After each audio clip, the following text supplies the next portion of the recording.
everyone, it's Watto from the Tilton Talk Show. This is part 2 of this weekend's blog, following yesterday's match, shall we call it, with Stoke City. I've got loads of thoughts about the situation yesterday, but let's just get the facts right. You don't need me to tell you that as a football match, that was appalling, absolutely appalling. Now, I'm going to name names here. Now, by half time, our midfield of Chung, Bielik, Bakuna, and who else was on the right hand side? Hall never had a kick. Never had a kick. And into the second half, certainly Chung didn't improve. They took him off eventually. Bakuna slightly, Bielik slightly. George Hall was a non-event for the whole 90 minutes. Now, it's the end of the season and we're safe and blah, blah, blah. But keep saying we've got to generate some interest. We've got to do something to excite people. You know, I mean, we'll go to Sunderland on Saturday and we'll put up a decent performance. We might not win, but we might. You know, if we can keep a clean sheet, we might win. We can come away with a draw. Well, that would be seen as pretty good. But it ain't gonna put any bums on. We've got Blackpool the week after, and now that's going to be a pretty hard sell. But sell it we should. Sell it we should. Get some bums on seats. Let's get some interest in the place. The gate yesterday was so poor. You know, when you think you've got 12,000 probably season ticket holders, and Stoke brought 2.5, there's 14.5 in a crowd of 16,000. So people actually paying on the day or buying a ticket to come was no more than 2,000 people. It can't keep surviving. It can't create interest without having a bit of imagination. Now, I've watched sport in the United States, and there's an awful lot of it. Now, if you're a baseball fan, for example, they play 6 matches a week. Now, people can't get to them all. But when they do go, they'll have some gimmick, right? I mean, I've thought to myself yesterday, take your kid to the first game. And if you do, Birmingham City, they'll let you in for nothing. They'll give you a hat, and you know your name will go up on the screen and tell you, congratulations. His first visit is Joe Bloggs or Josephine Bloggs, whoever. Make it exciting. You know, the kid. You've got the kids by then. You know, I've got this. I'm in a football match, and they give me a hat and a flag and a scarf and whatever. That's the kind of selling that they do in the States. They don't let sleeping dogs lie. Yes, they'll have empty seats, and they'll sell them off. They'll sell them off to whoever, you know, at cheap prices.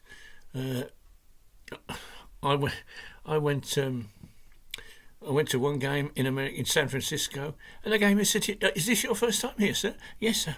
Well, if you don't over there, they'll give you a signed photograph and a certificate to say that you've been to your first game. Well, unfortunately, I finished up queuing up with babies, but never mind. The point was there. The point was there. Now then, 5 games to go, 2 home games. Now, if we are going to play, certainly at home, with an attitude that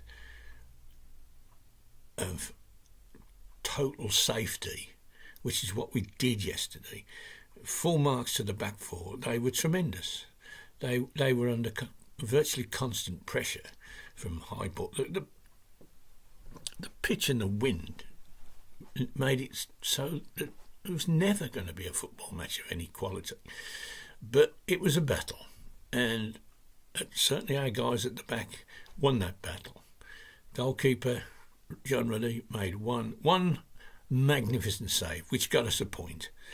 The two centre halves headed everything that came into the box, and the two full-backs kept their relative wingers pretty quiet.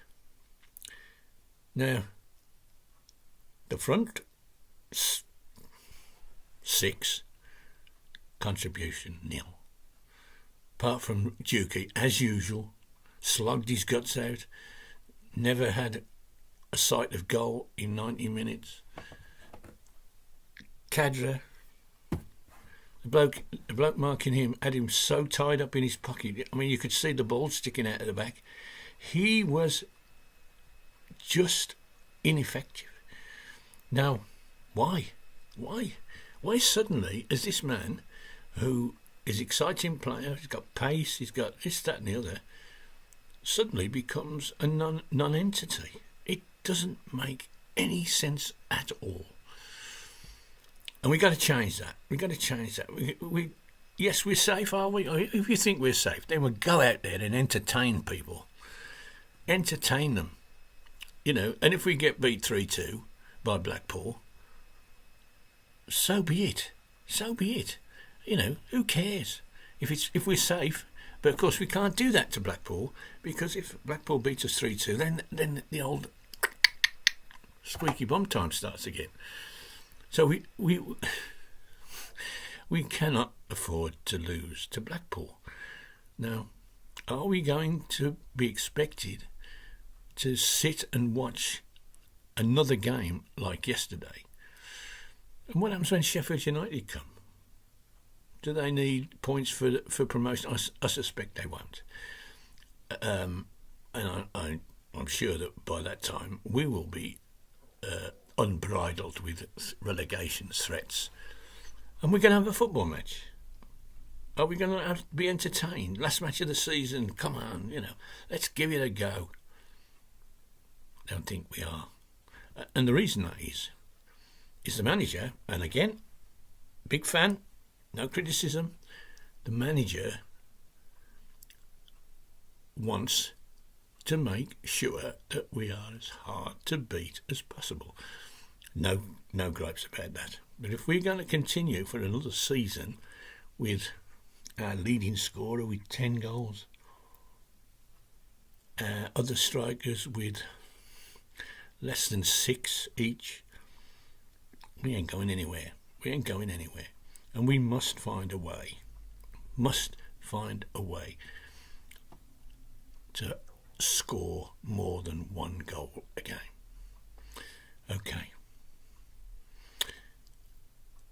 Here's to the next time. Now, I'll be watching the Sunderland game from the comfort of my studio on Saturday, and the British Rail, thanks for taking all the trains off at Euston yesterday. Had to come back from the game. Place is loaded up with yams and cockneys. Albion had played QPR. Literally standing on the ceiling. Not good enough. Okay. God bless you all. See you next week. It's What's Over.